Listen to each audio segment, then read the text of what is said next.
Jadi ada info kemarin yang DM saya tidak perlu sebutkan orangnya siapa. Mereka mengatakan katanya dari pihak Kristen akan memberlakukan seperti itu. Jadi mereka mau mengumpulkan massa untuk datang ke rumah saya. Ya seperti apa yang dibuat kepada anak Batak, mereka buat kepada saya seperti itu. Saya bilang ya silahkan, gak apa-apa, silahkan. Tapi yang saya mau waktu datang itu harus memang ada saya punya delik, ya kan? Nah, kalau anak Batak kan jelas dia sudah kena delik penistaan.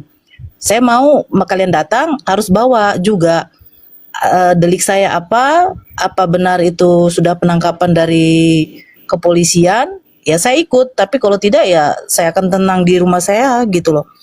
Ya Hadi, ya Bashir, ya Tabibi, Nabiyullah khairul khalqi, khairul khalqi jami'an, lahu a'la manasibi wal marati, salatullahi subhanallah. Bismillahirrahmanirrahim. Assalamualaikum warahmatullahi wabarakatuh. Kaum muslimin yang dirahmati Allah, semoga Allah senantiasa curahkan segala rahmat, segala nikmat yang berkepanjangan dan tiada kamu hujung dari dunia hingga akhirat. Insyaallah, dan Allah pun kumpulkan kita para kaum muslimin di bawah naungan aras Allah beserta para nabi, beserta para orang-orang yang Allah kasihi, Allah sayangi, Allah cinta, insyaallah di bawah naungan aras Allah kelak di mana tiada naungan selain daripada naungannya, insyaallah. Amin amin Allahumma amin. Kaum muslimin, pada kesempatan pagi hari ini saya akan mengunggah sebuah video di mana video ini mengisahkan tentang bagaimana perdebatan Akhi Zuma ya dengan orang Kristen yang berniat hati untuk memojokkan Islam dengan segala fitnahannya, teroris ya, yang dimana kita semua tahu bahasanya teroris itu ternyata memang orang-orang kafir itu sendiri yang menciptakan ya. Makanya saat ini sudah tidak ada lagi ya, karena memang dari segala sesuatu propaganda yang mereka buat itu sudah ketahuan gitu ya. Jadi tapi itulah orang-orang kafir tidak punya malu. Oke, demikian kaum muslimin videonya. Syarat untuk ikut perang pada saat itu adalah wajib 15 tahun. Siti Aisyah ikut, sedangkan masa itu beliau belum dinikahi.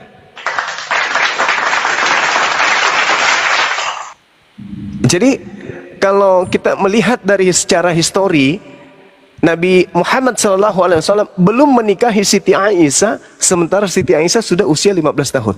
Karena syarat ikut perang Badar wajib 15 tahun. Aisyah ikut, dan pada saat perang Badar Aisyah belum dinikahi oleh Rasulullah. Nah, sedangkan hadits yang kita terima tentang 6 tahun itu hadits yang diriwayatkan oleh Urwah. Urwah ini berada di Irak. Menurut para peneliti pada saat beliau meriwayatkan, beliau sudah pikun, ingatannya sudah melemah. Jadi kalaupun dijadikan sebagai dasar hukum perilaku Rasulullah SAW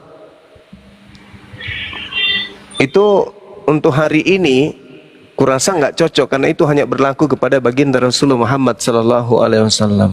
Ada hikmah di balik itu, yaitu beliau diminta untuk menghafal hadits-hadits Rasulullah. Jadi hal-hal yang bersifat pribadi itu diberitahukan kepada istrinya Siti Aisyah. Seperti itu, Bang.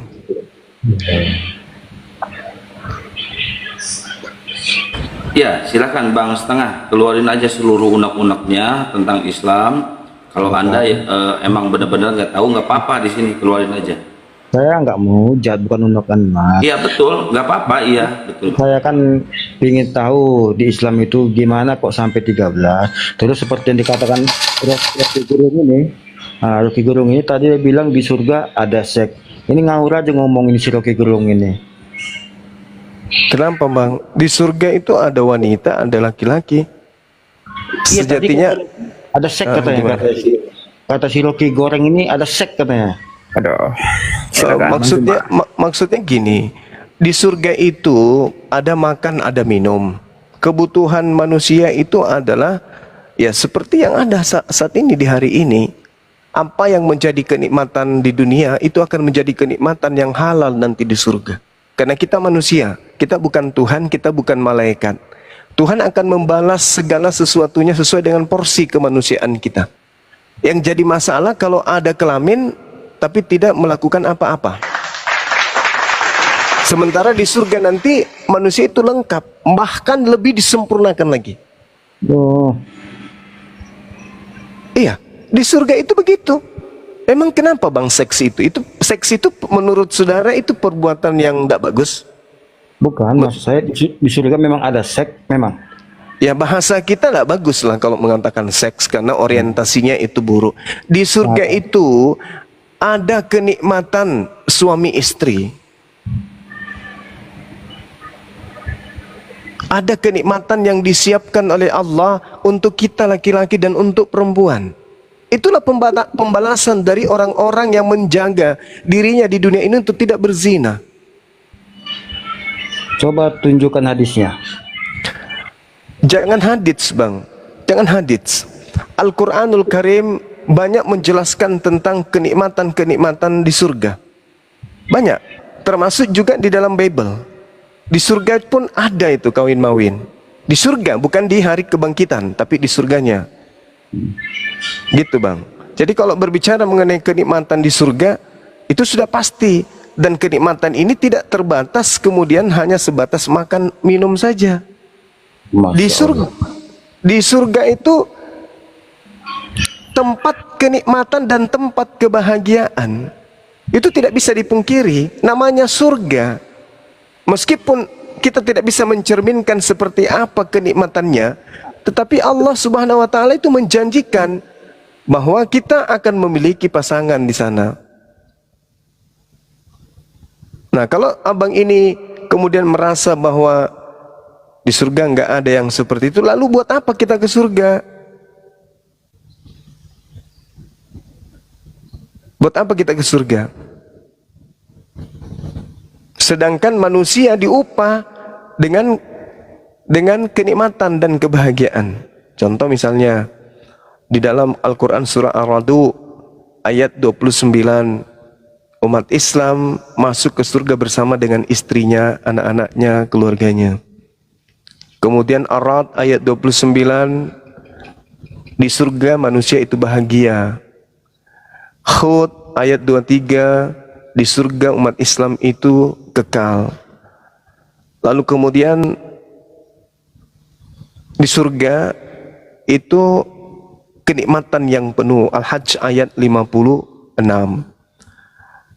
Tempat bahagia. Ar-Rum ayat 15. Luqman ayat 8. Jannah atau surga itu penuh dengan kenikmatan. Asy-Syura ayat 22. Surga itu mendapatkan apa yang kita inginkan. Jadi kalau hanya seks itu satu dari miliaran kenikmatan yang akan diberikan kepada manusia ketika ia masuk surga. Seibarat kenikmatan apa yang ada di dalam kehidupan dunia. Makan, minum, dan seterusnya. Kenikmatan-kenikmatan itu akan kita dapatkan di surga berlipat kali ganda. Begitu juga tentang kebutuhan biologis kita. Ya beda cerita kalau di Kristen mengatakan di surganya tidak ada seks. Lalu kelaminnya pensiun gitu, pensiun dini kelamin. Aksesoris. Ya, dijadikan sebagai aksesoris.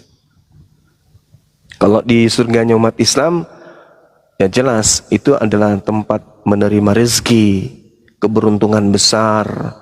Umat Islam itu pasti ke surga, keberuntungan yang nyata, mendapatkan apa yang diinginkan.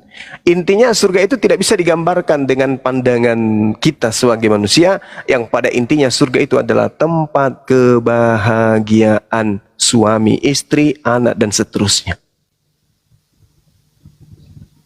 Gitu bang. Oh, jadi memang nyata ya di surganya Islam itu memang ada seks ya? Itu Ya, memang ada kebahagiaan suami istri. Betul, ada memang ada. kepuasan. Itu memang Bang Juma akui itu ya memang ada ya. Iya ada. Nah, kalau di Kristen ada nggak? Ada bang bilang, tapi saya minta tunjukkan dalilnya, ayatnya abang nggak bisa kasih tunjuk. Saya mau lihat yang Apa benar itu? nggak. Nah, Apa itu, Bang? seperti isinya di Al-Quran itu bahasanya di surga itu ada seks. Di dalam surah Luqman misalnya ayat 8, saya bacakan kepada saudara.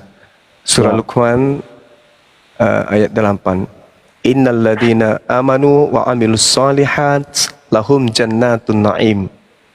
Sesungguhnya orang-orang beriman dan mengerjakan amal kebajikan, mereka akan mendapat surga-surga yang penuh dengan kenikmatan. Gitu, Bang. Ar-Ra'd ayat 23, Allah Subhanahu wa taala menjelaskan, bismillahirrahmanirrahim, jannatu adn yadkhulunaha wa man salaha min abaihim wa azwajihim wa zurriyatihim. Surga, orang-orang Islam masuk ke dalamnya bersama dengan orang-orang saleh dari nenek moyangnya, pasangan-pasangannya, istrinya, suaminya, dan anak-anak cucunya. Itu jelas itu. Mereka semuanya mendapatkan kenikmatan, kebahagiaan. Al-Hajj ayat 53 penuh dengan kenikmatan. Itu jelas dalam Islam. Jadi kami tidak abu-abu. Al-mulku yawma izin lillah yahkumu bainahum falladzina amanu wa amilus salihat fi jannatin na'im. Kekuasaan pada hari itu hanya ada pada Allah. Dia memberi keputusan di antara mereka. Maka orang-orang yang beriman dan mengerjakan kebajikan berada di dalam surga yang penuh dengan kenikmatan. Anda ngerti kenikmatan? Anda makan mangga nikmat, Anda makan pisang nikmat, Anda dengan istri tidur malam pertama, malam kedua, dan seterusnya nikmat. Apalagi kenikmatan di bumi ini yang ada. Itu semuanya akan dipenuhi oleh Allah di jannah.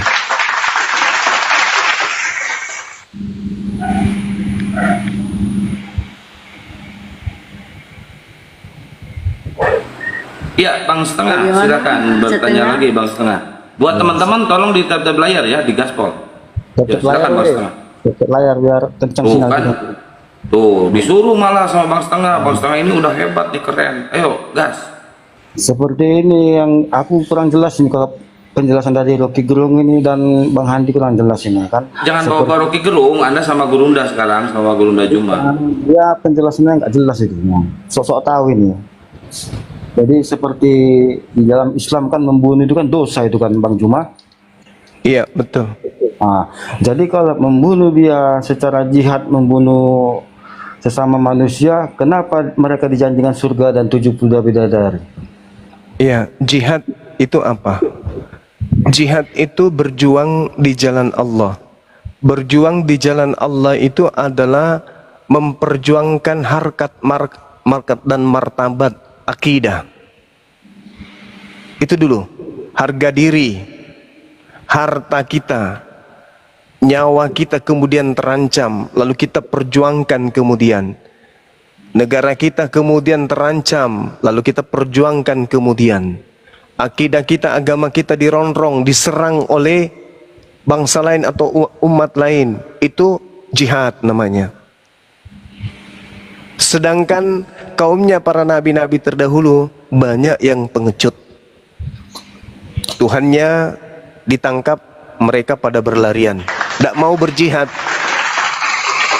Mereka malah meninggalkan.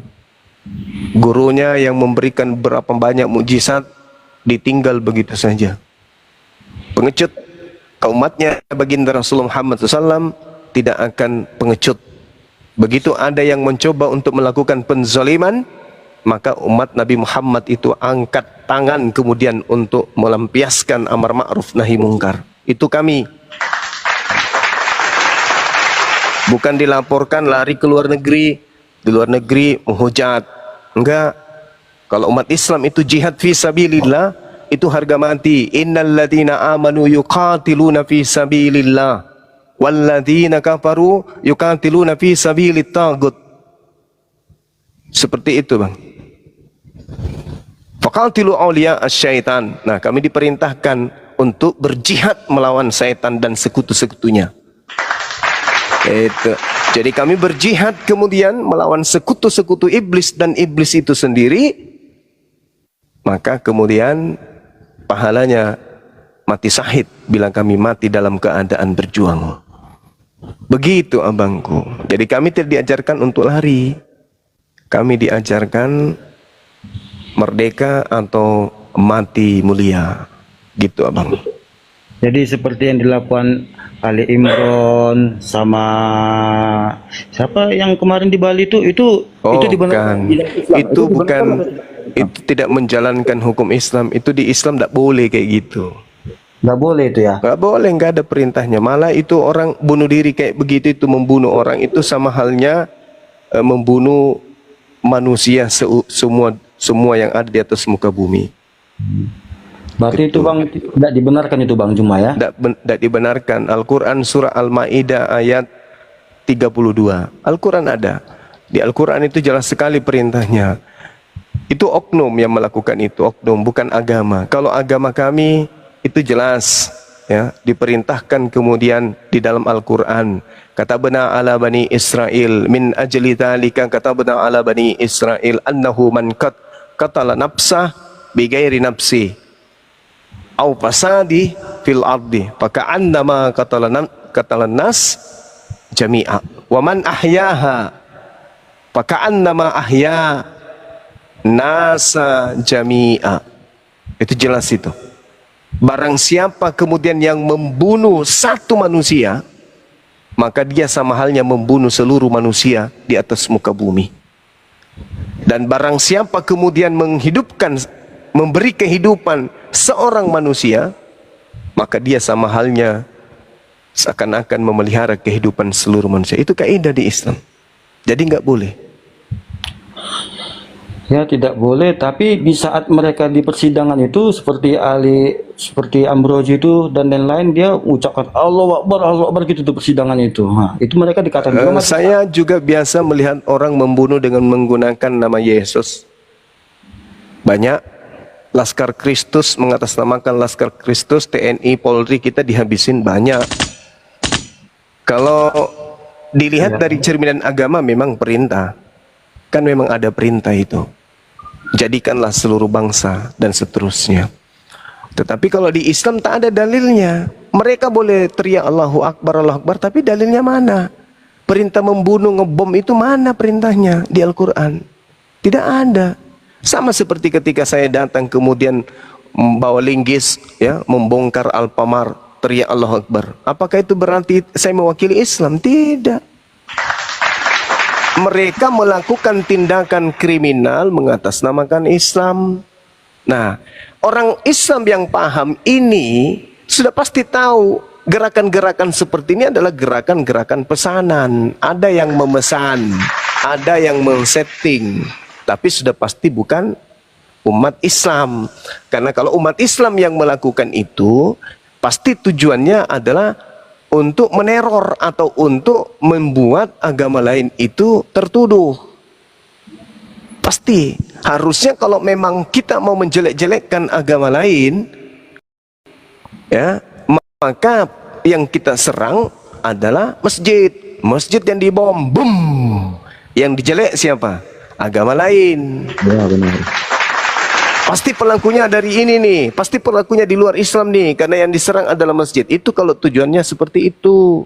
Kalau mau menjelekkan agama lain, justru karena mereka menggunakan jidat hitam, menggunakan celana cingkrang, lalu kemudian melakukan bom, pakai baju koko, itu tujuannya apa? Pesanan supaya yang jelek adalah agama Islam. Sederhana kok yang kayak gitu-gitu. Tapi Itu mereka kan Islam, Bang Juma. mana kita tahu? Loh, kok nggak kita tahu? Memang kan ada data mereka beragama Islam. Betapa banyak pendeta atau misionaris masuk ke pesantren menggunakan kemudian atribut-atribut Islam. Atribut-atribut Islam sementara mereka adalah Kristen. Betapa banyak misionaris yang sekarang ini, bahkan apologet Kristen yang tampil hari ini menggunakan mukena, jilbab, pakai kopiah dan seterusnya. Ternyata mereka Kristen. Apa susahnya bagi kalian coba untuk melakukan itu? mereka kan tidak mengebom. Yang asli kita lihat nyata ini kan, seperti kejadian bom Bali, bom di gereja-gereja yang di Surabaya dan Yogyakarta kemarin itu kan mereka beragama Muslim semua. Oke, sekarang Anda pernah lihat tidak orang terhipnotis melakukan sesuatu tanpa dia sadari? Oh, berarti itu seperti hipnotis gitu ya? Bukan. Bukan seperti itu. Maksud saya, Anda pernah enggak melihat orang melakukan sesuatu tanpa dia sadari? Tidak pernah. Oh, berarti Anda selama ini di hutan tinggal. Betapa banyak orang yang bisa melakukan apapun seperti robot dikarenakan dipengaruhi oleh orang lain. Itu. Nah, sekarang permasalahannya, contoh kasus nih misalnya, Anda diiming-imingi oleh seorang kemudian mengantar tas. Bang, antar tas ini ke sana ya. Untuk apa bang? Untuk ini dan itu, ini dan ini dan itu. Saya dapat apa? Nih duit 3 miliar. Ini kan cuma nganter ya? Iya. Siapa yang saya temui? Kamu temui Bapak Ani di dalam, nanti saya telepon kalau sampai di dalam. Baik pak. Benar pak ya? Benar. Nih duit, ambil duluan. Dah jalanlah orang itu. Begitu sampai di dalam, bum, meledak. Periksa KTP-nya Islam. Tampilannya bisa kan? Bisa. Oh. Kalau iblis yang men-setting semua, apapun bisa terjadi. Bagaimana dengan Amerika yang kemarin ceritanya 11 apa itu? 11 apa itu kasusnya? Yang itu siapa pelakunya kira-kira? Udah ketahuan. Islam kan yang dituduh. Ternyata pelakunya siapa? Pelakunya siapa? Seperti ISIS, kan Islam yang dibawa-bawa. Begitu kita tahu ternyata ISIS yang mendalangi siapa? Ya kan? Ya itulah. Jadi kalau kita berbicara skala yang kayak begini ya, kita harus dewasa menyikapi hal tersebut. Di Islam, di Al-Quran tak ada satupun perintah untuk bunuh diri. Tak ada perintah itu. Tidak dibenarkan tuh bang ya? Tidak boleh, haram hukumnya. Tidak boleh. Haram hukumnya bunuh diri di dalam Al-Quranul Karim. Al-Quran surah An-Nisa ayat 29. Itu nggak boleh. Nggak boleh bunuh diri di Islam. Nah, ada larangannya, jelas. Apabila larangan itu dilanggar, maka dosa besar. Bunuh diri itu tempatnya di neraka. Banyak di dalam Al-Quran itu yang melarang itu. Seperti itu bang. Berarti itu oknum ya, bukan Islam ya bang ya? Oknum, tak ada Roh Kudus pada dirinya. Roh Kudusnya ada di dalam Al-Quran. Berbeda kalau pelakunya dari agama saudara. Roh Kudusnya kemana kira-kira? Keluar. Kan Nah itu dia. kita selalu melihat di media, di mana-mana pelakunya kan mereka kan beragama Islam semua bang. Takut ditanyai, takut ditanyai. Baik. Teror bom Ya. meledak. Ya, kalau dia meninggal orang korbannya itu paling banyak 50 100. Tapi kalau penjajahan berapa juta korbannya? Siapa pelakunya?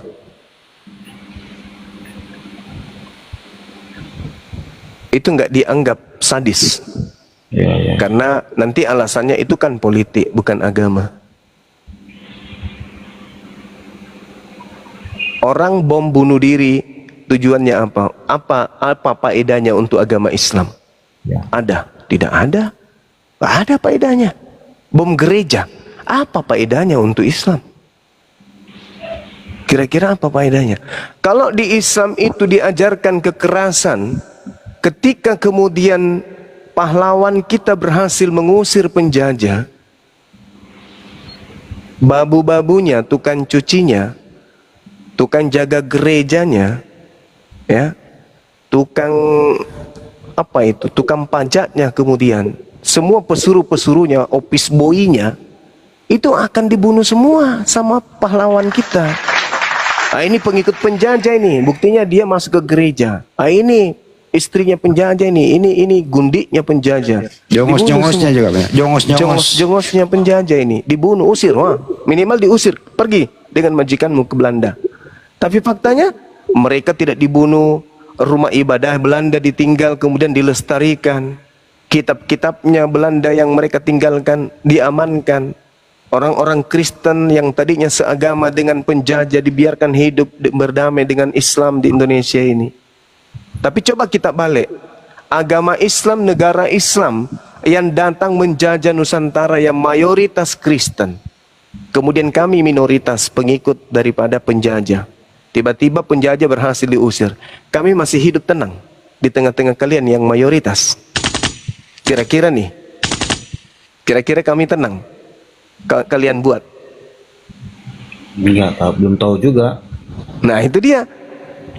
Kalau mayoritasnya Islam sudah terasa kan adem. Sejak dari merdekanya Indonesia kita adem. Kita bebas memilih sekolah di mana, kita mau pergi ke mana aja boleh. Tidak ada kemudian tekanan dari mayoritas kepada minoritas. Yang mayoritas mencintai, menyayangi saudara-saudaranya yang minoritas. Gak pernah kan terjadi apa-apa? Iya kan? Perdebatan terjadi hanya karena kalian yang usil, lembaga Alkitab, lembaga Bible kalian yang usil, kurang kerjaan, sampai kita berdebat agama, gitu. Jadi gini saudaraku, Ya. gini, kami itu merasa terjajah secara akidah. Jujur aja, Hindu tidak menjajah akidah kami. Begitu juga agama lain, tapi Kristen ini yang menjajah akidah kami, menjajah akidah.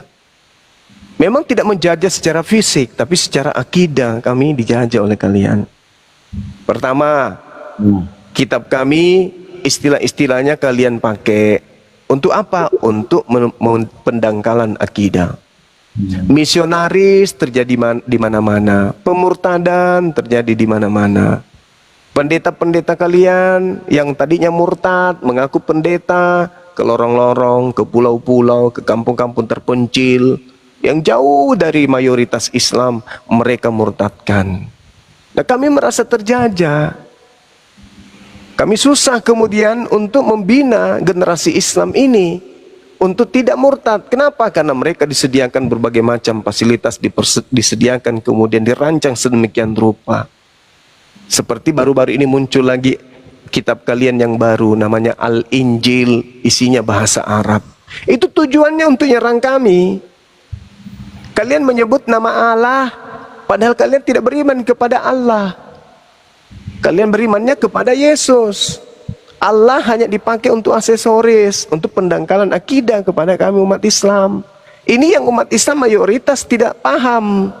Kami yang apoliget ini yang kemudian membangunkan mereka. Hati-hati, hati-hati kalian. Di tengah-tengah kita ini muncul saudara kita Kristen yang kitabnya ke-Islam-Islaman.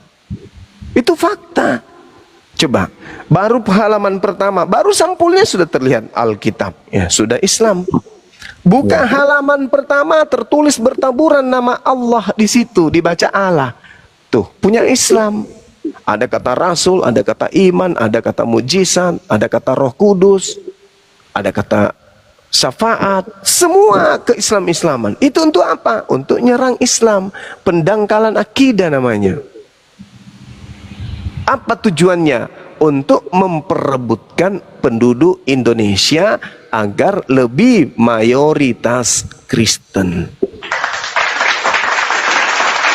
Itu fakta, Bung. Tidak bisa kita pungkiri. Saya bikin kegiatan di Bandung. Sudah jelas-jelas kegiatan Islam. Milad, apologet Islam Indonesia. Datang misionaris. Bagi-bagi kaos. Di tempat kami. Mereka berani melanggar undang-undang. Padahal itu jelas melanggar undang-undang. Dia datang dengan seseorang, dengan banyak orang. Membawa pakaian-pakaian yang kemudian sifatnya untuk pendangkalan akidah. Sudah gitu sudah tahu bahwa dia mau masuk di tempat kita. Ada yang pakai topi Densus 88. Entah apa tujuannya seperti itu. Ketika kami bereaksi dari aksi yang mereka lakukan, kami dilaporkan. Padahal pelakunya adalah mereka. Seibarat gini, mereka datang mencuri di rumah kami. Ketika kami melakukan perlawanan, ya, kami coba lempari batu untuk mengusir mereka dari tempat kita, kakinya kena Habis itu dia pergi lapor di polisi, bang saya dilempari batu bang. Padahal pelemparan itu terjadi karena kamu yang datang. Kamu yang ingin merusak akidah orang. Kamu sudah tahu itu orang sudah punya agama, yaitu Islam. Kau datang bawa bajumu. Kau bagi-bagikan bajumu kepada orang Islam, itu tujuannya apa? Itu penghinaan sebenarnya. Anda sedang beribadah, tiba-tiba saya datang bagikan Al-Quran kepada Anda. Gimana perasaan saudara kira-kira? Nah, itulah yang terjadi. Saya sendiri loh, sebagai pembina apologet Islam Indonesia mengalami bagaimana gencarnya kalian ingin mengkristenkan kami. Coba. Dan bukti-bukti itu ada. Bukti itu ada. Dari sejak start ingin ke sana bertujuan mau pergi di tempat kami untuk kristenisasi, sampai mereka pulang dari tempat kami dengan bangganya, saya sudah sidak apa segala macam. Itu justru mencoreng agama saudara. Kami umat Islam tidak pernah ketika saudara-saudara kami Kristen melakukan kegiatan religius, melakukan kegiatan agama, tidak pernah dari kami umat Islam itu datang kemudian kepada mereka dengan bertujuan apa? Membagi-bagikan simbol-simbol keislaman. Karena kami menghargai itu. Lakum dinukum waliyadin. Tidak ada kemudian orang Islam atau ormas Islam ketika saudaranya Kristen melakukan kegiatan rohani, kami datang untuk membagi-bagikan simbol-simbol keislaman. Tak ada itu. Coba tunjukkan kepada kami, ada nggak? Tak ada. Tapi dari pihak Kristen, jelas-jelas ini kegiatan Islam, kegiatan para apologet, pembela akidah Islam lagi. Kalau kegiatannya itu mungkin majelis taklim, bisa jadi sasaran empuk. Tapi ini adalah para penggawa-penggawa pembenteng akidah dari pemurtadan, dan apologet Islam loh yang punya kegiatan.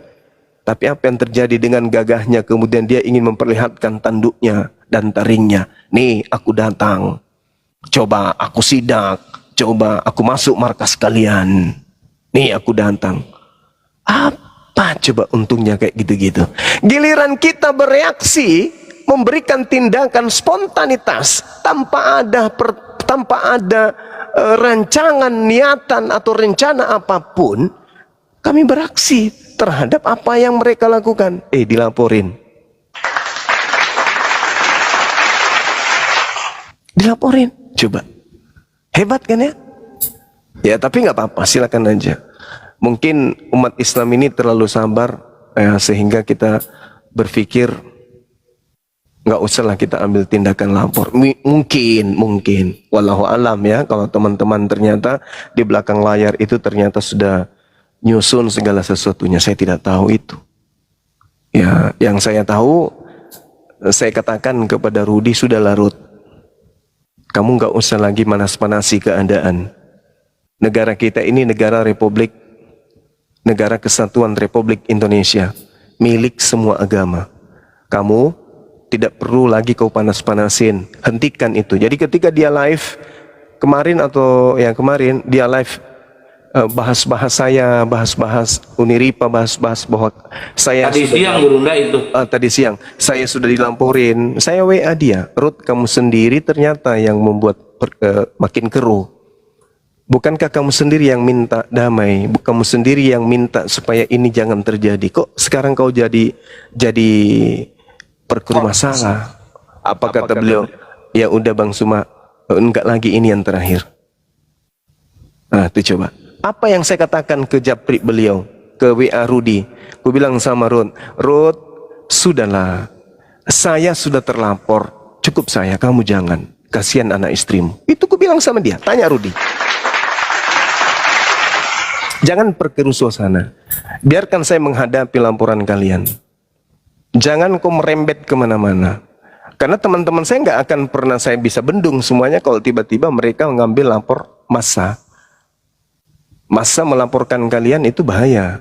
Karena biar bagaimanapun, yang umat Islam mana mau dihina seperti itu. Nggak mau pastinya. Nah ini Bang Suma sudah dilaporkan. Sudahlah Bang Ruth. Sudah aku bilang. Kau sudah puas kan saya sudah dilapor? Udah. Jangan lagi kau bikin masalah baru. Oke? terkait dengan Rudi Simamora itu ditahan karena dia sendiri. Dia monolog, maki-maki Allah, maki-maki Rasulullah, mengatakan Rasulullah itu apa? Dokter Nabi Muhammad, ucapannya kan. Itu penistaan. Ya itu urusannya dia. Yang kedua, dia itu kan memang mantan narapidana kasus yang sama, berarti dia sendiri yang cari. Kan gitu. Nah, sedangkan yang saya alami ini adalah saya di rumah saya bikin kegiatan, tiba-tiba datang orang di luar akidah saya, membagi-bagikan kemudian aksesoris keagamaannya. Saya bereaksi. Salahkah ketika saya bereaksi? Bukankah negara ini adalah negara hukum, di mana setiap manusia penduduknya bisa memperjuangkan haknya? Saya perjuangkan hak saya, akidah saya itu terancam dengan saya dibawakan baju yang tertuliskan entah apa di situ. Saya merasa terancam, akidah saya terancam. Maka wajar kalau saya bereaksi. Masih bagus saya bereaksi saat itu juga daripada saya kompori orang banyak. Kalau saya kompor-kompori orang banyak, nah itu bisa berabe. Tapi saya perlihatkan teman-teman yang mau bereaksi lebih besar, saya bilang nggak usah lah. Saya sudah mewakili antum semua. Kita sudah melakukan, kita bakar itu baju untuk perlihatkan kepada Lina Wijaya untuk jangan mengulangi lagi perbuatan yang seperti itu. Itu contoh yang tidak baik, baik untuk Islam maupun untuk Kristen. Ngapain sih menginginkan orang lain itu menjadi Kristen, sementara orang ini sudah punya agama? Apatah lagi kami ini adalah apologet Islam, pembela Islam. Pembela Islam kok dibawakan baju-baju kayak begitu yang tertulis dalil-dalil Bible? Maunya apa sih? Hah? Maunya apa? Cobalah mereka besok ke KKR, bikin KKR. Kemudian kami datang juga bagi-bagi baju kaos yang tertulis surah Yasin. Kami bagikan di situ. Enak digituin. Itu penghinaan, itu penistaan itu. Itu sudah penistaan yang nyata itu. Baju itu tidak akan mungkin sampai di situ kalau Lina Wijaya kemudian tidak antar, dan kami punya bukti-bukti akurat. Kami punya bukti akurat, semuanya punya bukti. Ya, semuanya punya bukti.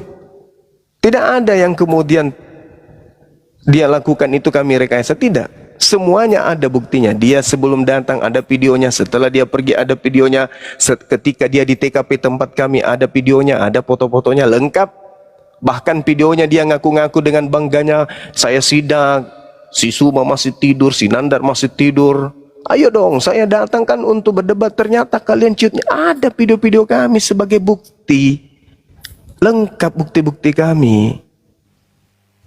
Ya cobalah dipahami itu. Jadi saya katakan kemudian kepada Rudi, udahlah Rud, saya sudah terlaporkan. Iya.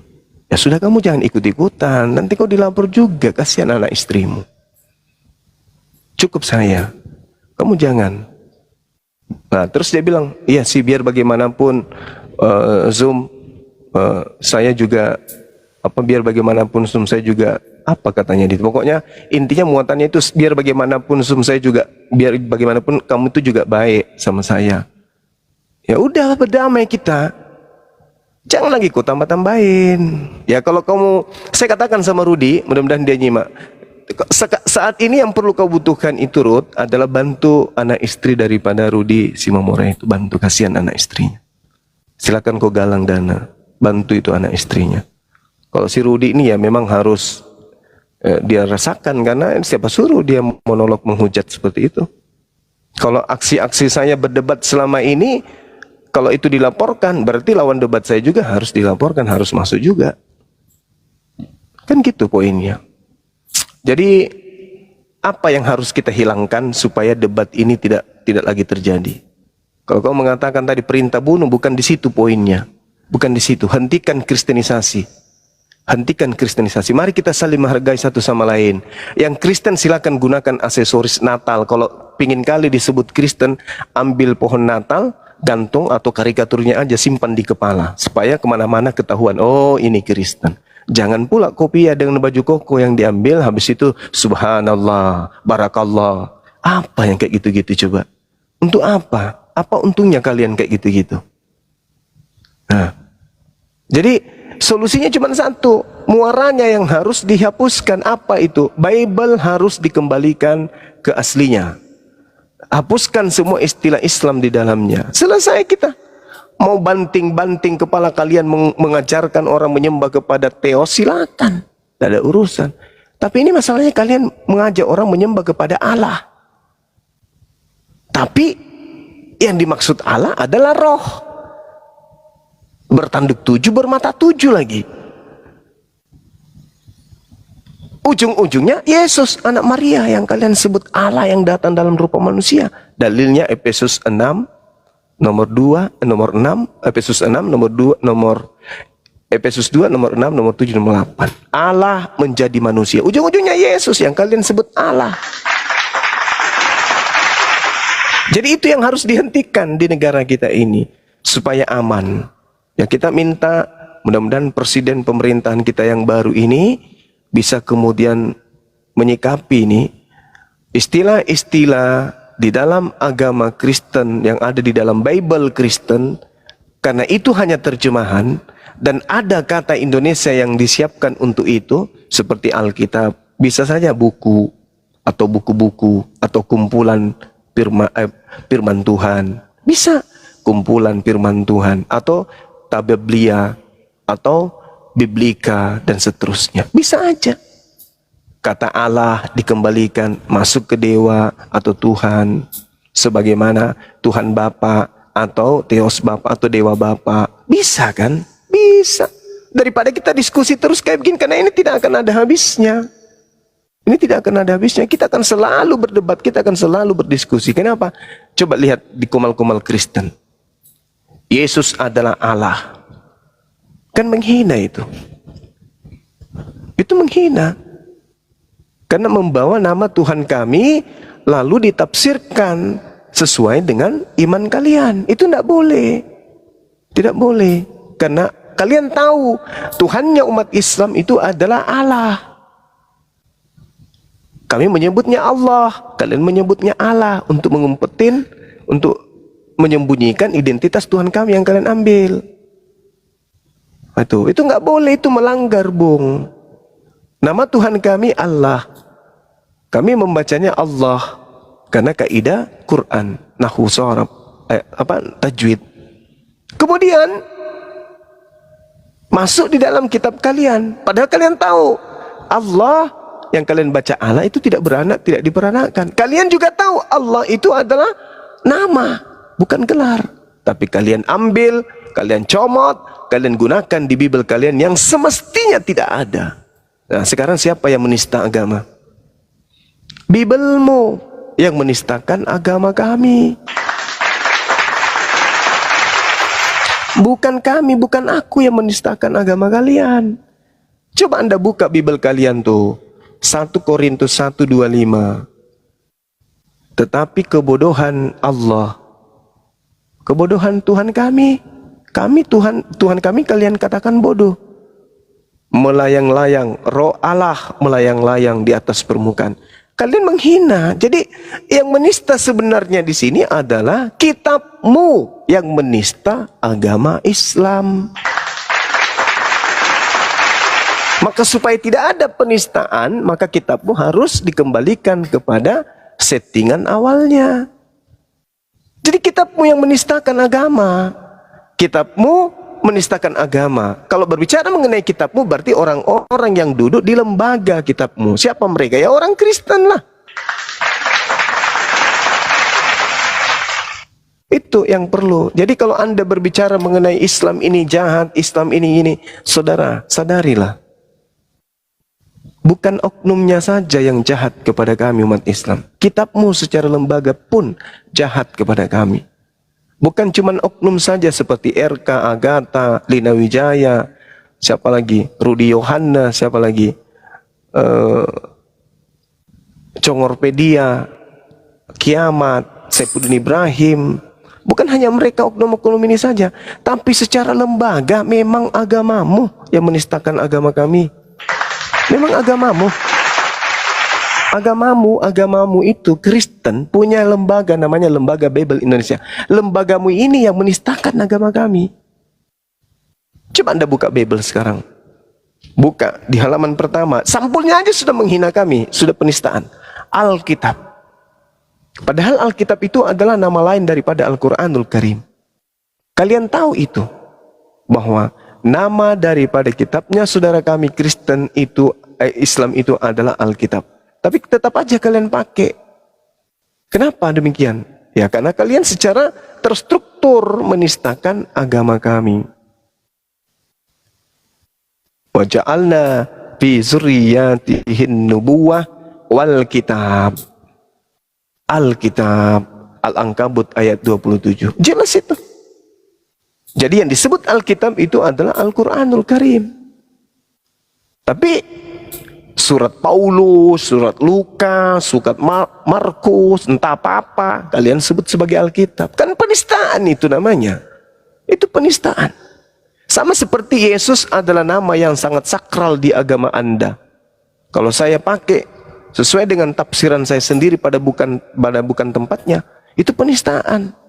Contoh misalnya, ada ayam bangkok, ada ayam kate, ada ayam betina, ada ayam jantan, ayam Madura. Ayamnya saya ganti pakai nama yang kau sakralkan itu. Pasti itu penistaan kan? Pasti penistaan. Karena Yesus ini bukan sembarang nama. Yesus ini adalah nama yang kalian sakralkan. Tapi dipakai pada tempat yang tidak sesuai, itu ada penistaan. Sama seperti kami. Allah, itu nama yang kami muliakan. Nama yang kami sembah. Tapi kalian pakai pada tempat yang tidak sesuai dengan yang seharusnya. Itu penistaan. Terus sampai kapan kalian sadar itu? Tutup telinga kan kalian? Kalian nggak mau tahu. Yang jelas, ya kami punya Allah Bapa, Allah Anak, Allah Roh Kudus. Apa itu bang? Oh itu adalah gelar. Dari mana kaidahnya Anda mendapatkan kata Allah itu gelar? Nah, dan tidak ada kekuatan kemudian yang bisa mengatakan itu hanyalah gelar karena begini bla bla. Bagaimana dengan Tuhannya orang Hindu yang di Bali? Kalian juga pakai. Berarti terbukti memang kalian ini suka menistakan agama orang secara lembaga. Secara lembaga. Nah inilah yang perlu saudara pahami. Jadi kalau Anda mengatakan Islam itu pembunuh, Islam itu sadis, dan seterusnya, bung, kita lihat aja dari agama kita. Lihat agamanya, lihat kitabnya. Siapa yang menistakan agama saudaranya sendiri? Islam tidak pernah menistakan kemudian Tuhan kalian. Al-Quran tidak pernah menistakan sembahan kalian. Tidak pernah menyebut sembahan kalian dengan sembarangan. Itu Al-Quran. Padahal kalau dipikir Al-Quran datang belakangan. Harusnya Al-Quran ini disetting sedemikian rupa untuk menistakan nama Tuhan kalian. Ya, tapi tidak. Al-Quran apa adanya. Justru kalian ini datang di abad pertama katanya. Kedua, ketiga, keempat, kelima, ketujuh Islam datang.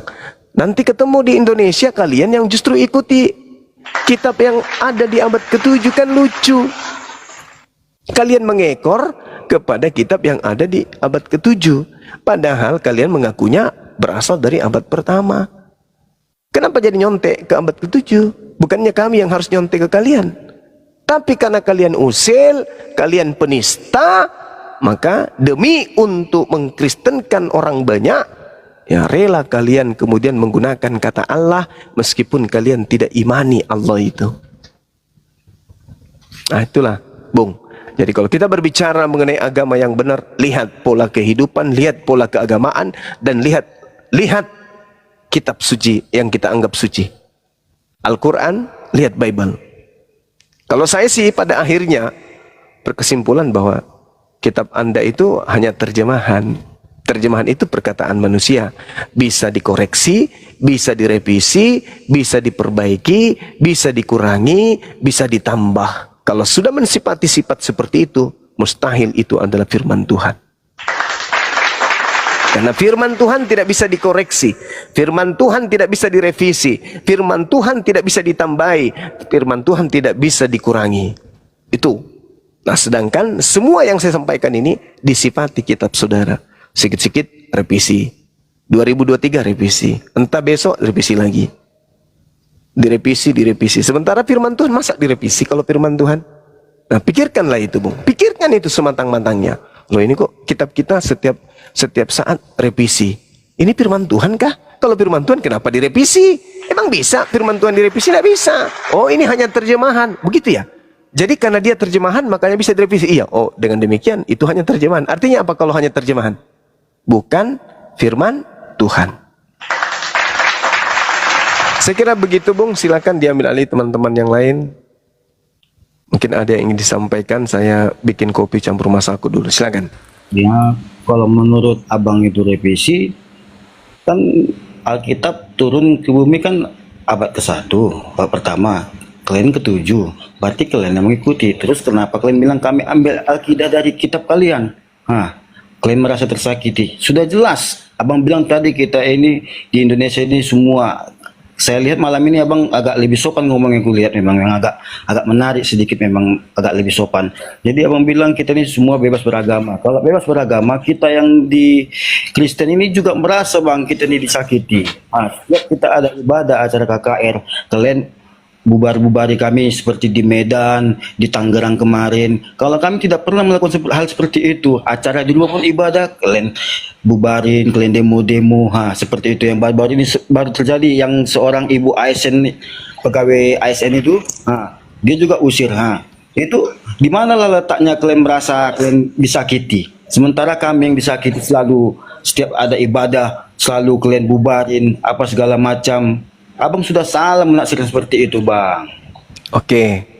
Mungkin ucapan Anda ini mungkin ada benarnya. Ucapan Ya. Anda itu mungkin ada benarnya. Tapi kita lihat faktanya, ternyata kebenaran itu hanya kebenaran semu. Kenapa saya katakan itu kebenaran semu? Pertama, kitabmu muncul pakai bahasa Yunani. Betul enggak? Betul. Dari situ saja kalau Anda sadari, kitab yang kalian sebut perjanjian lama itu adalah terjemahan kitab dari agama lain. Itu dulu. Dan kalau saya bertanya, apa legalitasnya? Kenapa kitabnya orang Yahudi yang diterjemahkan ini kemudian diambil oleh agama Anda? Apa legalitasnya? Apa hak patennya kemudian? Ada jawaban? Tak ada jawaban. Kalau Anda mengatakan hari ini saya lembut, ya karena tidak ada lawanku yang keras. Karena Al-Quran hanya mengatakan illal ladzina zalamu minhum. Kepada orang yang zalim, saya harus tegas. Kalau hari ini ada naik penghujat, kugundulin. Saya tegas kepada orang yang zalim. Tapi kalau orangnya sopan, masih dalam tataran yang baik, saya layani baik. Saya Islam kok. Islam mengajarkan itu. Islam memerintahkan itu. Islam mengajarkan bil hikmah, dengan cara-cara yang baik. Bil ma'ruf, dengan cara-cara yang baik. Tapi kalau orangnya ada kasar, penghujat, siap-siap aja ku gundulin. Ku kejar kau sampai lubang tikus. Itu yang pertama. Yang kedua, kalau saya menggunakan cara-cara seperti ini, nanti semakin banyak yang mu'alaf. Gimana dong? Makin banyak yang tertarik nanti. Oh enggak, tidak. Faktanya begitu. Nah, kembali kepada tema kita, Bung. Agamamu mengambil terjemahan dari kitabnya agama lain, di mana kitab Tanakh itu adalah kitab yang diberikan oleh Tuhan pencipta langit dan bumi kepada Bani Israel. Kalian bukan Bani Israel. Kenapa terjemahan kitabnya agama lain ada di agamamu? Coba apa alasannya? Itu dulu. Sehingga Tuhannya Bani Israel, Elohim, El Eroi, El Shaddai, Yod-Heh-Vav-Heh, semuanya kalian rubah menjadi dewa, menjadi theos. Bahasa Septuaginta, Koine, Yunani, itu. Lalu kemudian, abad keempat disusun menjadi satu dengan perjanjian baru. Bahasa apa? Bahasa Yunani. Oke? Di abad ke-8, di abad ke-9 baru diterjemahkan ke dalam bahasa Arab. Oke, setelah itu kemudian berjalan masuk ke Indonesia dalam bahasa Belanda.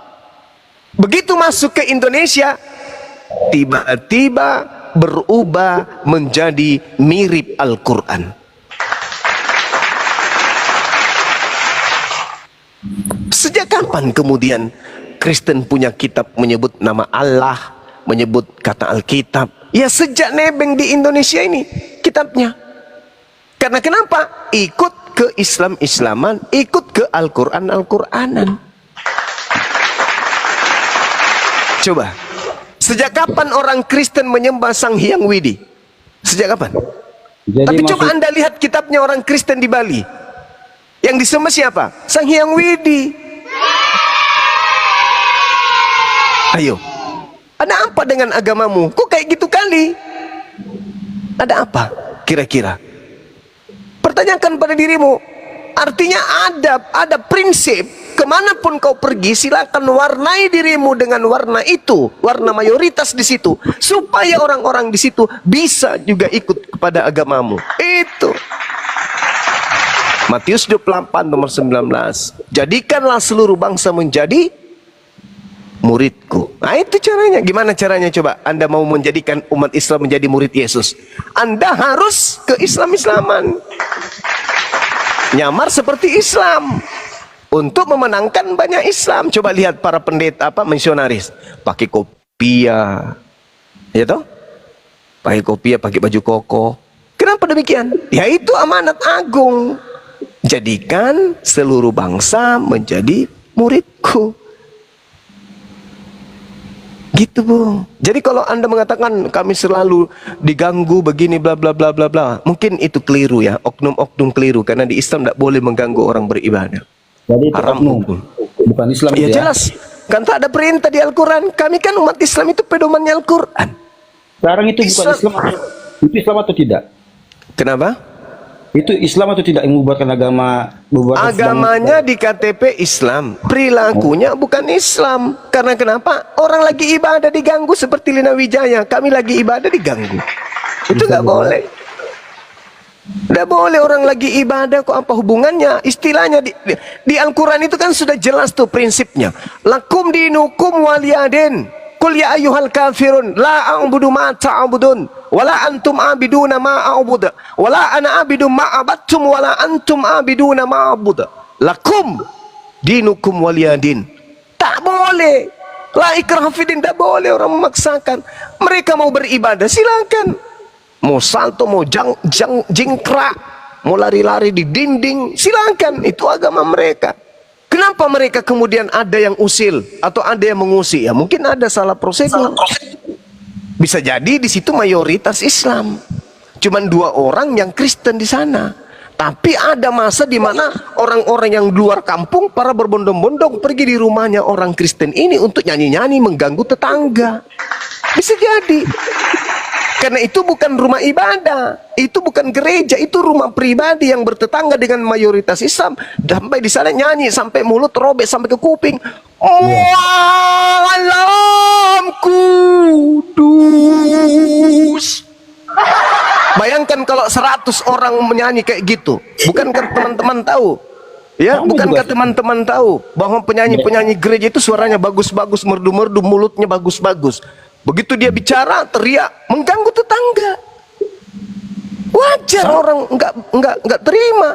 Lawang di sini perkampungan mayoritas Islam, yang Kristen cuma 2 rumah. Mereka mengundang orang-orang di luar daripada Islam masuk ke situ ratusan orang. Belum motornya parkir sembarangan. Misalnya. Ini misalnya contoh kasus. Ya. Maka orang terganggu. Bukankah ada gereja? Kenapa enggak di gereja aja kebaktian? Sekarang begini, kamu lihat juga di rumah-rumah Muslim juga ada acara kegiatan ibadah. Mungkin mereka mayoritas Islam di situ. Tetangga-tetangganya nggak merasa terganggu karena mereka saling mendukung satu sama lain. Jadi Bukankah negara ini menjamin pemeluknya untuk melakukan kemudian ibadah agamanya bebas? Jadi selama tidak mengganggu orang lain. Gini Kan aja Pak, begitu. cuma izin. Contohnya di mana buat TKP-nya, Bro? TKP-nya di mana itu? Kita seperti lihat. Tangerang kemarin. Iya, di mana TKP-nya? Iya, yang sedang acara ibadah OMK itu kan Di mana menyatakan TKP-nya? di Tangerang. Tangerang mana? Ada buktinya? Tahu banyak kali bacot kau. Yang Kan mana? itu kan Coba buktinya ya satu kita bahas, kamu kok dari tadi ngomong. Jadi kalau begini loh, begini kalau berbicara nih ada bukti nih ya. Emosi. Dengerin ya, dengerin. Nih, ini bukti nih, ini data. Saya open cam. Gedein saya. Ini bukti yang namanya open cam nih. Saya nih ya, ini bukti begini nih, ada beritanya. Nah ini ya. Gedein tuh. Nah ini. Apa bacanya ini? kau yang kau tunjukkan perusahaan Nanti dulu. musola. Nanti dulu. Nah, perusakan musola di Minahasa dan otokritik kepada umat Islam. Nih ada nih. Nih satu, dua. Dengerin dulu. Video viral masjid ditutup disulut. Ini faktanya. Ketiga, ada lagi nih. Viral. Sebentar saya blok dulu. Viral warga tolak keberadaan musola yang dibangun seorang walap Sangihe di Sangihe. Ini yang paling parah nih 2015 nih. Ada perda nih. 2015 kemarin nih ada perda larangan bangun masjid di Tolikara Papua. Begitu dong kalau diskusi ada data gitu lah. Coba kau pakai data sedikit. Lanjut Manyuma. Ya, pakai data kalau ngomong. Jangan banyak nggak ada data gitu loh. Lanjut. Itu fitnah kalau nggak ada data. Gimana? Kenapa tidak ada data? Silakan. Ya mana? Tampilkan kayak gua. Di Medan, oke, tunggu ya. Ya mana datanya? Tunggu, sabar. Ya gitu. Kalau kita lihat ya teman-teman, misalnya nih kita menghitung statistik Islam Kristen di Indonesia, kemudian di apa ya? Di Islam 85 misalnya atau 86. Di Kristen misalnya 20%. Berarti berapa selisihnya tuh? Itu lipat kali 4 ya kan ya? Benar ya? Artinya kalau terjadi dari Islam 4 kali, di Kristen 1 kali itu baru seimbang. Karena Islam mayoritas. Kan begitu. Di sini paham enggak ini ya? Iya. Seibarat kendaraan tabrakan pasti bus. Karena lebih banyak. Gitu. Jadi kalau misalnya ada sesuatu yang terjadi di tengah-tengah umat ini, ya kita harus jangan memandang bahwa ini Islam, jangan memandang ini Kristen, enggak. Karena itu pasti ada sebabnya. Nah coba apa ini? Ruko emang ruko gereja. Ini standar Kena kan kau data lu. Kena kan? Ruko itu tempat usaha itu.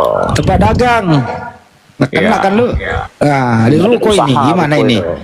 Nah, ngapain nggak pakai ibadah di ruko? Ruko itu tempat jualan. Nah, kena kan lu? Oh benar itu, Bang Andi udah benar itu di ruko jualan kayu salib itu di ruko. Nah, inilah kalian cara kita tidak menghargai agama lain. Loh. Itu melanggar, Bung. Ibadah. Izin ruko ya, ruko rumah toko itu untuk toko. Kenapa ibadah di situ? Kalian pandai kali kalian mengelak kalian nggak bisa kalian. Kamu yang tunjukkan data loh. Kamu yang tunjukkan data, bukan kami. Apa yang tertulis di situ? Gereja di toko, di ruko, gimana itu? Itu di tempat gereja itu dibuat, itu gereja dibuat. Gereja di ruko. Ruko itu, Bang. Ya kita kan beribadah. Itu namanya datamu menabok kau sendiri, bro. Apa? Kamu nabok sendiri. Kok nabok sendiri? Itu ruko. Saya mau nanya kepada kamu dulu. Ruko itu, dengerin dulu, dengerin. Ruko itu tempat dagang atau tempat ibadah? Jawab dulu. Ruko itu rumah toko, tempat ibadah atau tempat dagang? Bos, kita beribadah itu harus Dijawab dulu, trompet lepet dijawab dulu. Bujang, kok trompet lepet kau? Marah dia. Sekarang kita kan ibadah di situ, bukan buat lain-lain. Kita harus kan menghargai kalian di Tapi situ. kan bukan tempatnya, Bung. Gimana ceritanya tuh, Bung? Anda kemudian menggauli bini Anda di pinggir jalan. Orang datang tegur, kok Anda marah? Kan bukan tempatnya. Jangan kau bawa Bukan tempatnya. semua aja kau gambarin. Gak usah kau bini aku cuma. Gini ya. Ya, itu cuma contoh, saudara. Itulah Iya, yang ini terjadi. Silakan Bang Rocky, silakan. iya Mas Zuma. Ini asbak Bali nggak mengerti gitu. Itu ibarat yuk beribadah di kamar mandi yang Asbak bukan apa? pada tempatnya itu. Asbak apa? Asbak Bali itu dia. Oh, Jangan babak Bali nanti kena kau. Udah cukup, jangan terlalu ceceng. Yang jelas gini lah bro. Jangan babak Oh, Bali. ini saya luruskan supaya kita nggak ada debat kusir. Intinya adalah ruko itu bukan tempat ibadah. Ya baca aja latar belakangnya kenapa sih seperti apa. Yang jelas kami umat Islam itu kalau ada masjid dilarang kami nggak pernah framing, kami nggak pernah bawa kecuali Anda bawa duluan. Ada musola nggak bisa dibangun, ada orang lagi ibadah dibubarin juga, kami nggak pernah framing. Ya kemungkinan besar di sana adalah mayoritas Kristen. Ya, is okay, nggak apa-apa, kita terima. Nggak di framing, nggak melas, nggak ada panitianya, minta dibantu segala macam, nggak. Biasa aja, kita maklumi keadaan di sana. Tapi Anda ini di ruko, bukan pada tempatnya. Terus Anda keluar-keluar. Itu loh, Anda yang salah alamat, terus Anda yang baper gitu loh bro. Jadi kalau bawa data itu ya sedikit yang bermartabat lah ya. Iya. Kalau begini kan kasihan lu juga data lu gitu loh, oke? Kasihan data. Kecuali di gereja dibubarin gitu ya. Bos. Di mall aja juga. trompet basi nanti kalau bawa data jangan di ruko ya, di kedai kopi nanti, di kedai kopi. Jangan di ruko. Ya cukup yang ini ya. Sekarang kembali ke topik mengenai Anda mengatakan tadi, nanti lanjut Bang Juma ya. Anda mengatakan Kristen datang duluan, dia bab pertama, Al-Quran datang belakangan, gitu ya. Nah sekarang ada nggak istilah-istilah? Sekarang saya tanya, dengarkan dulu. Ya, Ada nggak istilah-istilah Al-Quran di dalam terjemahan Bible? A ada, B tidak ada. Itu perasaan kalian aja diikuti Al-Quran kalian itu. Nggak bisa diskusi. Saya ulang kembali bahasa Indonesia ya. Terjemahan Bible yang kau pegang sekarang ini, ada nggak istilah Al-Quran di dalam terjemahan itu? A ada, B tidak ada. Tidak ada. Tidak ada. Oke. Sering membaca Bible bahasa Indonesia? Ya, nggak mungkin ku baca Al-Quran. Oke, baik. Oke, cek. Yang dibawa Belanda masuk ke Indonesia itu Alkitab atau Bible? Yang dibawa Belanda masuk ke Indonesia, Alkitab atau Bible? Alkitab. Hah? Alkitab. Jawab. Alkitab. Yang dibawa Belanda sambil menjajah Alkitab. Hah? Iya. Alkitab. Alkitab itu apa artinya? Sekarang gini, jadi kalian bedakan lah. Alkitab artinya sekarang gini. Alkitab kami Arti dengan Alkitab apa? Alkitab kami sama Alkitab luar negeri beda. Alkitab artinya apa? Alkitab artinya apa, bro? Iya, itu isi ayat Atau agama gini kami. aja deh. Ya. Bible artinya apa? Gini aja deh, Bible artinya apa Bible itu? Gak tahu, kau yang tahu artinya apa? Ya berarti kau pegang doang, kau nggak ngerti apa-apa kan? Kau yang doang ngerti apa-apa. Ya kamu ngertinya apa coba? Ya sekarang isinya? Bible artinya apa? Ya, Bible nggak tahu. artinya apa? Bible artinya apa? Coba kau yang Nggak tahu tahu. artinya. Alkitab artinya apa? Nggak tahu, Ya, coba. saya nggak mau kasih tahu lah, kau percuma dikasih tahu. Udah sering dikasih tahu. Ternyata kau pegang selama ini sampulnya aja kau nggak ngerti. Pengertian kau tentang Alkitab dan Bible itu apa coba? Kau nggak tahu. Ya, Bible itu atas kata, ya saya kasih tahu ya. Saya kasih tahu lo, diam dulu di situ, duduk di pojokan. Kau kasih diam. tahu. Yang dibawa Belanda, katanya mau dengerin. Yang dibawa Belanda itu pertama kali masuk ke Nusantara sambil menjajah dengan moto 3G, Glory dan Gospel itu belum menjadi Alkitab. tapi yang dibawa itu biblos atau Bible. Arti biblos adalah kumpulan buku-buku. Terus dirubah supaya laku, dirubah menjadi Alkitab. Alkitab itu nama lain daripada Al-Quran. Sebuah kitab, sebuah ketentuan dari Allah Subhanahu wa Ta'ala yang tidak ada keraguan di dalamnya. Beda arti. Nah sekarang kau pegang nggak tahu arti apa-apa. Sekarang kau dengarkan tadi saya bicara, saya tanya balik. Kau pakai jawaban saya menjawab. Apa arti Bible? Apa arti Alkitab? Jawab. Tidak tahu. Coba jelaskan. Satu.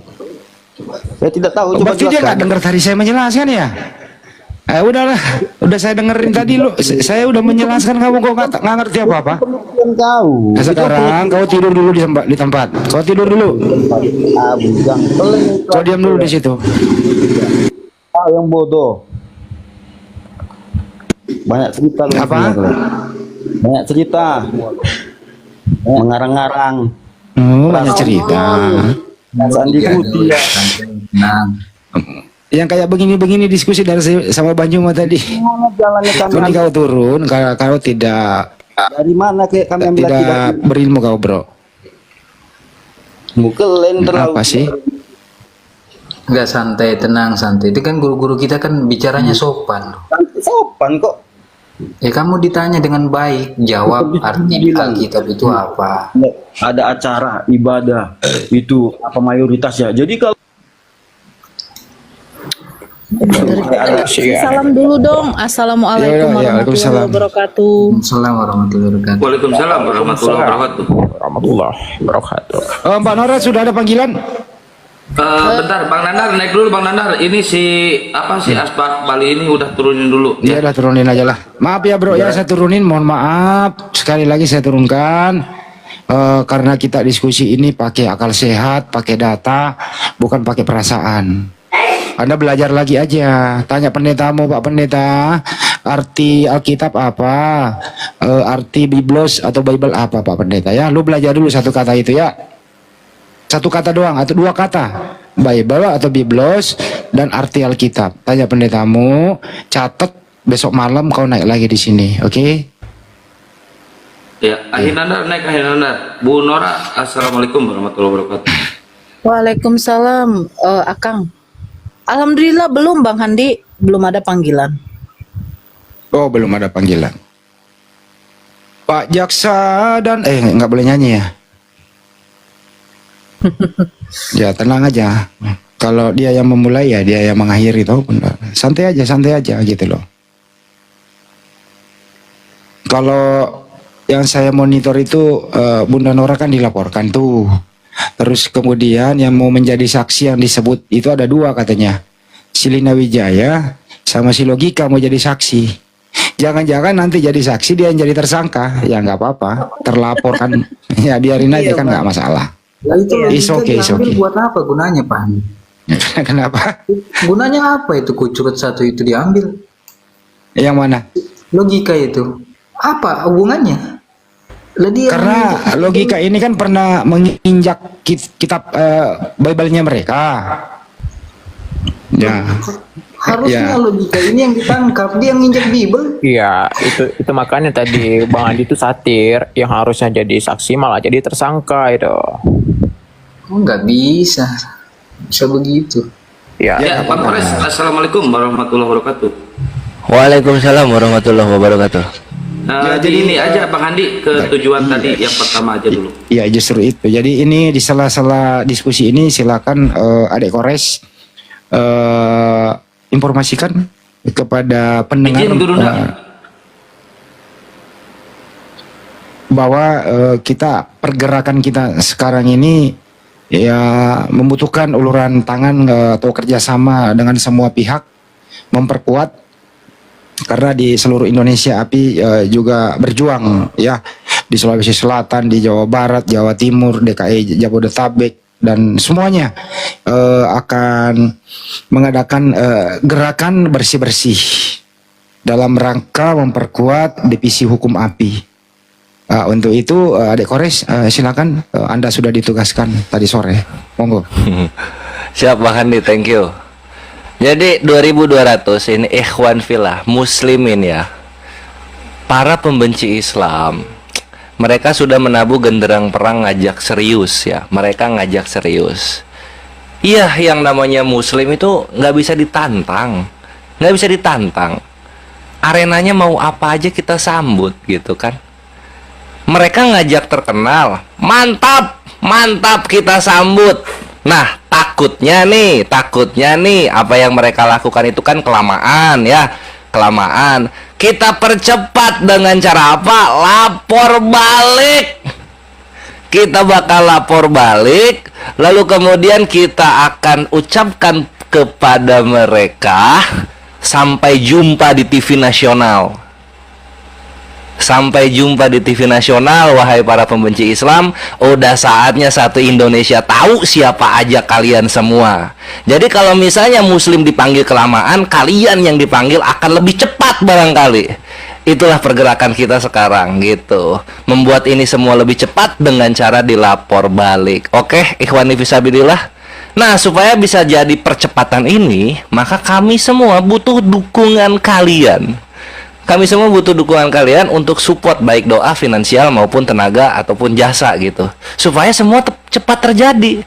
Kalian ingin melihat kan bagaimana rasanya ketika para penghujat Islam ini duduk di kursi pesakitan meja hijau lalu ditanya-tanya gitu. Siapa tahu keluar bahasa seperti anak Batak gitu. Kenapa kamu melakukan itu? Karena saya butuh uang, Pak. Ah, kayak gitu. Siapa tahu kayak gitu. Dan akhir-akhir ini ikhwan, kalau kalian lihat slogan-slogan seperti Tuhan kami tidak perlu dibela udah hilang, nggak tahu kemana itu slogan-slogan itu. Jadi kita programnya sekarang begitu ikhwan, kita akan percepat ya, kita akan percepat kepada kaum slogan Tuhan kami tidak perlu dibela untuk terkenal di TV nasional gitu. Jadi sampaikan kepada mereka semua ya, kalau kalian lihat Rum Penghujat, sampai jumpa di TV nasional, sampai jumpa di TV nasional. Kalian menunggu, kami pun menunggu. Mantaps. Jadi tafadhol rekeningnya nanti dari Bang Handi atau Kang Kian Santang. Itu aja dulu. Allahu Akbar. Lanjut Bang Handi. Ayo kau. Ya, mungkin Gurunda mau menambahkan. Rekening Yayasan Apologet Islam Indonesia masih sama yang kemarin. Rekening Yayasan Apologet Islam Indonesia 75 kali ditambah 51 ditambah 770. Saya ulang ya. 75 kali ditambah 51 ditambah 770. Bank Negara Indonesia atas nama Apologet Islam Indonesia. Ditunggu teman-teman. Arti semuanya agar pergerakan ini mudah untuk dijalankan. Terhubung karena waktu dan jarak pergerakan-pergerakan di dunia nyata, tentu uluran tangan kalian semua yang kami butuhkan di sini. Lebih cepat, lebih baik. 5 Charlie, 5 Bravo. Kira-kira begitu. Lanjut. Bang Handi, boleh saya nambah sedikit, Bang? Boleh? Boleh Bunda Nora, boleh. Oke. Berapa hari yang lalu ya, ada info sedikit lah. Mereka karena sudah melihat anak Batak ditangkap ya, tapi mereka memframing kalau itu sebenarnya bukan ditangkap tapi diamankan karena banyaknya massa yang datang ke sana. Jadi ada info kemarin yang DM saya tidak perlu sebutkan orangnya siapa. Mereka mengatakan katanya dari pihak Kristen akan memberlakukan seperti itu. Jadi mereka mau mengumpulkan massa untuk datang ke rumah saya. Ya seperti apa yang dibuat kepada anak Batak, mereka buat kepada saya seperti itu. Saya bilang ya silahkan, gak apa-apa, silahkan. Tapi yang saya mau waktu datang itu harus memang ada, saya punya delik, ya kan? Nah, kalau anak Batak kan jelas, dia sudah kena delik penistaan. Saya mau kalian datang harus bawa juga delik saya apa benar itu sudah penangkapan dari kepolisian, ya saya ikut. Tapi kalau tidak ya saya akan tenang di rumah saya gitu loh. Jadi mereka tuh mau seperti itu juga. Apa yang diperbuat ke anak Batak, mereka memperbuat juga kepada saya seperti itu. Ya silahkan saya bilang. Itu saja Bang Andi. Sekarang Cuman begini loh, malunya begini ya. Ini apa nggak malu ya nangkap emak-emak gitu ya kan? Itu saja saya sampai mikir, datang rame-rame emak-emak yang mau ditangkap gitu loh. Malulah gitu. Iya Lah kan? mereka beraninya ke cewek, mereka beraninya ke cewek gitu. Kenapa nggak Kores yang dilapor gitu kan? Belum dipanggil gue datang duluan gue.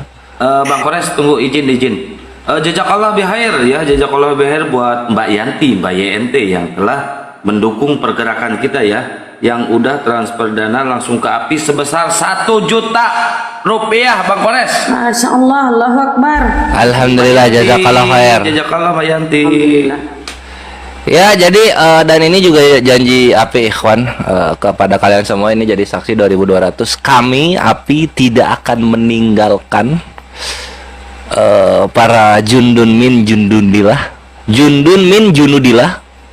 yang sudah terlapor gitu. Kami akan mengawal mereka sampai tuntas berperkaranya di meja hijau gitu ya. Baik itu Gurunda, Ukhti Nora maupun Unik Rifa. Dan satu lagi, Tuhan kami tidak perlu dibela. Kaget, Kores. Yang serius ya. Entahlah, Kores. Oke. Jadi di bawah ini udah banyak yang transfer ya, Masya Allah, Tabarakallah. Alhamdulillah, thank you ya saudara-saudaraku. Dukungannya ya, terima kasih banyak, Masya Allah. Kita baca di bawah udah banyak yang transfer. Barakallah ya, berkah saudaraku ya. Ustadz Alif ada nggak Bang Kores, bisa dicek nggak Bang Kores? Dicek di mana, di grup? Nggak di itunya, di rekening bisa nggak? Ada ya, nggak usah langsung. Yang jelas pastilah. Oh gitu. Oke. Udah Oke, kalau satu-satu gitu pintu, kan? kita lanjut ya. Jadi Mbak Nora santai aja. Santai aja, hal kayak beginian biasa. Iya Bang Andi, nggak apa-apa. Ya, kalau akun Banjuma atau Banjuma yang dilaporkan ya biasalah.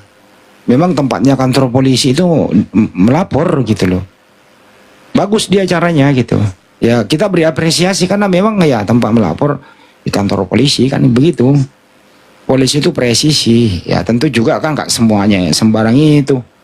Tentu gelar perkara dulu, penyelidikan dulu, pelapor diminta dulu di BAP, kemudian penyelidikan dan seterusnya. Jadi nggak semudah itu begitu. Bahkan LP dulu juga masih di Mabes Polri kita LP, Polda Jatim kita LP, di Polda Metro kita LP, nggak teriak kita, biasa aja tuh. Terus kemudian mestinya ya kalau bisa sih ya, kalau saya orang sebelah ya, yang saya prioritaskan LP itu si topik logika gitu loh. Itu sangat sudah menista agama sebelah karena apa ya, kitabnya yang dianggap suci diinjak pakai kaki loh itu. Kitab Jelas yang banget dianggap rekamannya. suci. Ya, kok malah dijadiin sebagai teman, katanya udah dimaafkan begitu. Nah, itu oke lah kalau begitu ya. Bang BNI itu. Oke. Untuk itu Mbak Nora santai aja, nggak usah khawatir gitu. Silina Wijaya ya tadi Bang Juma udah jelaskan ya, jelas-jelas menantang. Dia datang sidak di acara kami kan gitu. Ya kita terlena karena sebenarnya acara udah selesai loh. Kita udah mau pulang sebenarnya di sana. Datang, ninggalin baju, terus kemudian keluar di framing. Saya berani memasuki markas mereka. Ya itulah indahnya Islam. Kamu pasti masuk ke kampung kami, masuk ke rumah kami dijamin aman kok. Itulah indahnya Islam itu ya. Ya itu aja, kalau bisa di spill aja. Akang Silina apa sih dosanya? Si Agatha apa sih dosanya? Di-spill aja biar netizen juga pada tahu, dan biar pelapor yang melaporkan Mbak Nora juga tahu. Ya, supaya di tempat sekalian bersih-bersih kan gitu ya, di sana bersih-bersih gitu. Dan yang Anda anggap jadi saksi juga si Logika sama Lina Wijaya, cakep itu. Ambil aja jadi saksi. Bagus itu. Ya, silakan di-spill aja Kang kalau bisa di-spill supaya Apanya? penonton. Di-spill? Ya si Lina Wijaya bagaimana menistanya? Oh, sama si Agatha ya? Iya. Si Logika juga gimana menista agama orang, injak kitabnya orang? Ada nggak? Nggak itu bisa, videonya? itu ada ininya, itu ada musiknya itu. Nah, demikian tadi kaum muslimin ya, yang dimana perdebatan ini yang pada akhirnya orang Kristen malu sendiri ya, di saat mereka membawa fitnahan, di saat mereka mencoba membuat narasi-narasi yang sifatnya ingin mempermalukan Islam, namun akhir zaman dengan baik menjawab ya, dengan luar biasa hebat ya, dengan tetap lemah lembut, dapat menahan emosi yang pada akhirnya orang Kristen itu pun malu sendiri. Oke, demikian saja kaum muslimin yang dapat saya sampaikan, dan saya di video ini. Wassalamualaikum warahmatullahi wabarakatuh.